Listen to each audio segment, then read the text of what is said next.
Assalamualaikum warahmatullahi wabarakatuh. Bismillahirrahmanirrahim. Hadrat Anas radhiyallahu anhu meriwayatkan bahwa Rasulullah sallallahu alaihi wasallam bersabda, apabila kamu melalui kebun-kebun syurga, maka ragutlah, yakni ambillah manfaat sepuas-puasnya.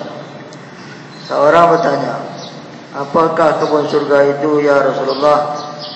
Jawab baginda, majlis zikrullah. Hadrat Anas radhiyallahu anhu meriwayatkan bahwa Rasulullah sallallahu alaihi wasallam sabda, apabila kamu melalui kebun-kebun syurga, maka ragutlah, yakni ambillah manfaat sepuas-puasnya. Seorang bertanya, apakah kebun syurga itu ya Rasulullah? Jawab baginda, majlis zikrullah. Hadis ini riwayat Imam Ahmad, Tirmizi dan lain-lain. Keterangan, betul benarlah orang-orang yang dapat menghadiri majlis-majlis zikir dan dia hendaklah merasakan itu adalah satu anugerah daripada Allah SWT yang besar. Majlis-majlis zikrullah merupakan taman-taman syurga di dunia ini. Ragutlah sepuas-puasnya bermaksud sebagaimana binatang ternakan apabila meragut ataupun makan rumput yang menghijau di sesebuah kebun atau padang ragut, maka tidak mudah untuk menghalang binatang itu daripada terus meragut rumput, walaupun dihalau oleh tuan binatang itu sendiri. Bahkan binatang itu akan terus meragut rumput walaupun dipukul dengan tongkat dan benda-benda lain. Binatang itu langsung tidak akan memalingkan muka. Begitulah juga hendaknya mereka yang berzikir. Janganlah memalingkan muka ataupun tumpuan kepada zikir disebabkan oleh kebimbangan dan halangan-halangan keduniaan yang lain.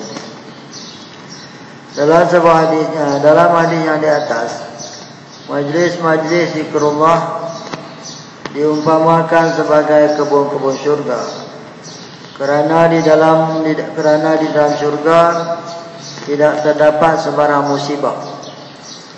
Demikianlah juga dengan majlis-majlis zikrullah yang turut terpelihara daripada segala musibah.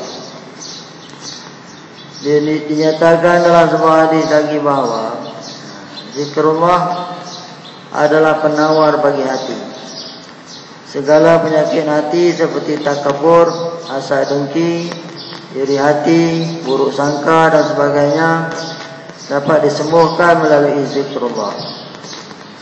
Pengarang kitab Al-Fawaid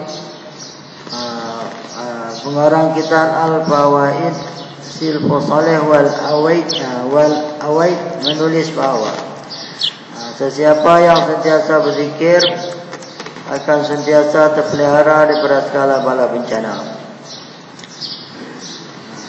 Diriwayatkan juga dalam sebuah hadis yang sahih lagi,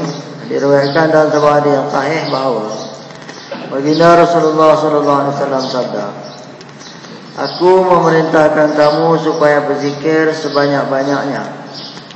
Dan orang yang berzikir itu adalah seumpama seseorang yang dikejar oleh musuh, lalu dia lari dan menyelamatkan diri dalam sebuah kubu. Orang yang berzikir adalah ahli majlis Allah SWT. Apakah faedah yang lebih besar berbanding dengan seseorang yang berzikir yang dapat bersama Raja semesta alam? Adakah faedah yang lebih besar daripada itu? Seseorang yang berzikir menjadi rakan kepada Raja semesta alam.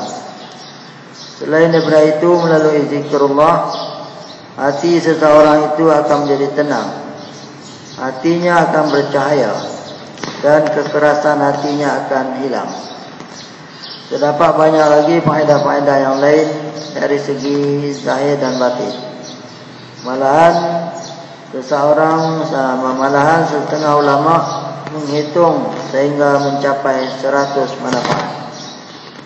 Seorang telah mengunjungi Hazrat Abu Umamah radhiyallahu anhu, lalu berkata kepada beliau, Aku melihat di dalam mimpi para malaikat berdoa untuk Tuhan semasa Tuhan masuk dan keluar, berdiri ataupun duduk. Jawab Abu Umamah radhiyallahu anhu, Sekiranya kamu ingin mendemikian, maka mereka juga boleh mendoakan untuk kamu. Alhamdulillah, itulah kita berkenaan dengan kelebihan majlis zikrullah dan kelebihan orang berzikir.